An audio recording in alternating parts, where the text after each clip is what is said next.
This is Thomas Baumgartner interviewing Amanda Sancha. And Joe Luppino-Esposito. from the Virginia Informer. My first question is, why was the Virginia Informer picked as the title for the publication? I was wondering what you wanted readers to take away from this particular title, why you went with it over maybe some other options. Okay, well, the Virginia Informer, we chose it because we felt that it was really representative of the focus of the paper, which is to inform students more than we think the other papers do on campus. The other ones are sort of just named after landmarks and historical things about William and Mary. Ours, we wanted to make ours very integral part of what William and Mary Network. You're going to be doing more investigative work and therefore informing people more than just sort of the typical Dog Street type, this is the Dog Street type of thing, and this is the Flat Hat Society. Those type of cliches from William and Mary. We wanted to get away from that. And the Virginia comes from our extremely high aspirations to eventually take it beyond just William and Mary to other colleges in the state of Virginia. So that's a question we get a lot, is why is it the Virginia Informer? That's why people don't always know it's a campus paper. Okay. In the same vein, why the common sense paper of record? What do you want readers to take away from that?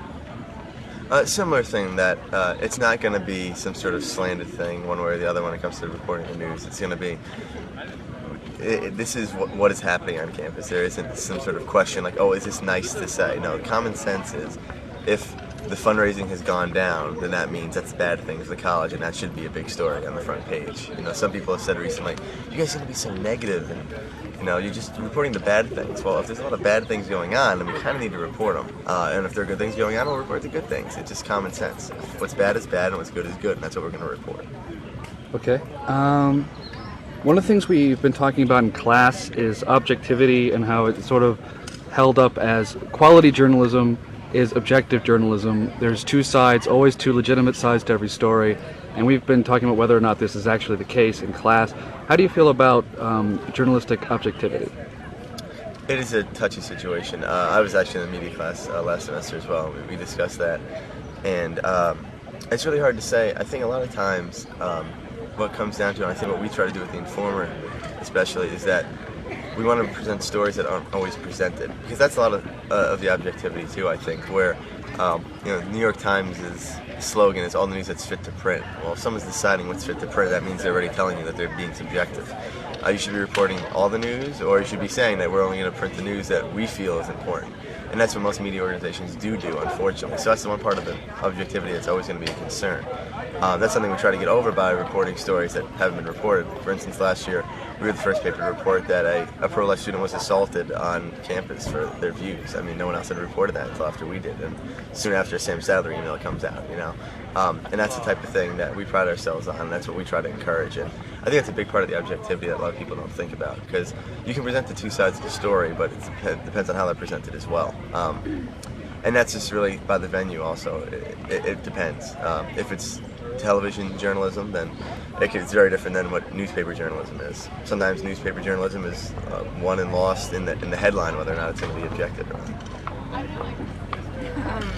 In the pages of the Virginia Informer, we strive to be extremely objective in the news reporting, and of course in features and arts and entertainment. We try to keep the opinions on the opinion pages.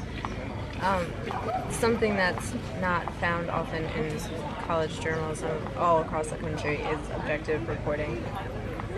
So whether it's in the Flat Hat and Dog Street Journal or any other college newspapers, it's hard to find truly objective pieces. And like Joe was saying, objectivity starts with what you put or you don't put in your paper.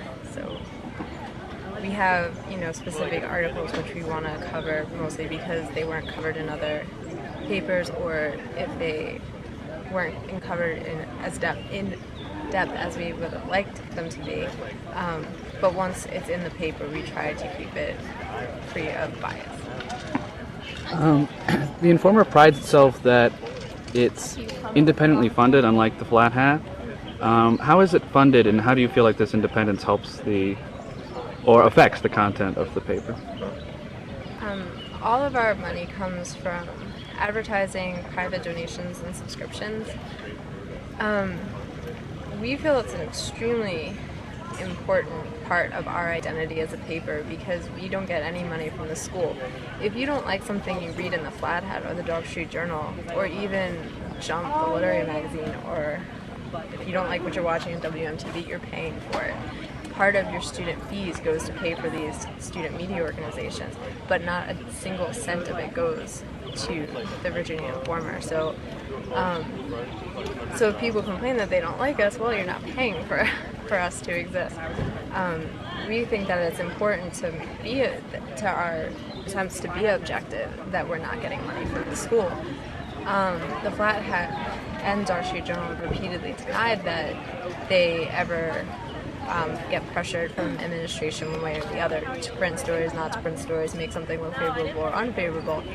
But from our side, if you're getting all this money from the school, there could be that pressure to make something look one way or the other. So we just completely sever ties with the school, and then we feel that we can be as objective as possible.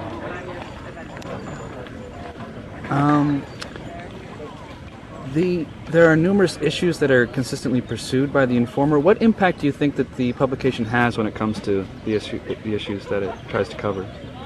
Well, I guess. Do you have anything specific to which issues? Yeah. Well, like in the last issue, there were a couple articles. There was one editorial on President Nickel, and there were some articles about his past. Right. And so obviously the paper feels strongly about President Nickel. What kind of impact do you think you have when it comes to something like that? I think we do have a pretty strong impact, especially, other outside media organizations picked up the story that we did ask for his contract not to be renewed by the Board of Visitors. And I think it does have an effect because, like Amanda was saying, it's the things that the other papers aren't going to say. If you look, as much of a disaster the Red Cross turned into, whether you agree with Nick's decision or not, I don't think anyone can turn into a complete disaster, the entire situation. One of the biggest embarrassments the school has ever had in its history. And the fact that we actually were going to report on it and not just put it as a news brief as it was originally reported in the Flathead. And that's all it was. It was not even 100 words, and it turned into the biggest story of the year. And I think that we wanted to actually cover the story and talk about what's going on, especially in the case of President Nickel, where he isn't really doing his job, and his history shows that he hasn't done his job well elsewhere. And it's really time for us to, if you're going to say that you really like the college, people like to say that we must hate the college because we read all these negative things. It's because we like the college, is that we want it to be fixed and changed, and that's when that comes out on our editorial page, obviously. That was our opinion on our editorial page. But for the news, that's just things that, again, what isn't being reported by everyone else, and we need to report it because people need to know about it. How has the publication changed since its conception?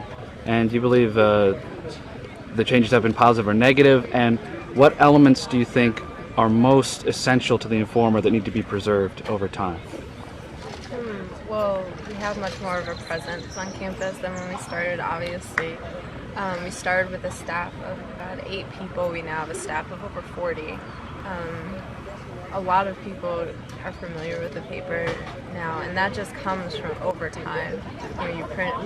The last 2 years we printed once a month. Our first year we printed 6 issues. This year, 2006, 2007, we printed 7. And next year we'll be printing. Well, they will be printing. I'm graduating. They will be printing bi-weekly, so every other week. So the more you're out there, everyone knows the Flathead because for years it's been coming out once a week. Now it's coming out twice a week, so there's always a copy lying around. So our visibility has increased a lot, which is definitely a positive change. The fact that we have a much bigger staff is a positive change.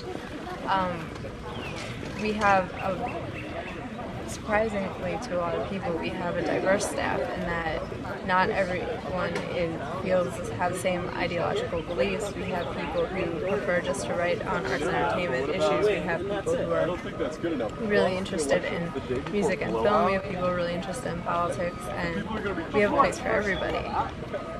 Right. And I think the other thing, if we're going to talk about what we want to hold on to over the years, is definitely our independence from college. We feel that's definitely our most important aspect, and really, I guess, our most impressive when it comes to how we can still sustain And I think it's sort of the nature of keeping the stories fresh and not just repeating things and not just, we get press releases every week from the college and a bunch of other people. We don't want to just keep, reprinting them. Like, I see the press releases, so I see the other publication just are copying them and putting them into the paper. Which is fine if that's what you want to do, but we're not going to just take everyone's word for it, no matter who they are, the college or an outside group.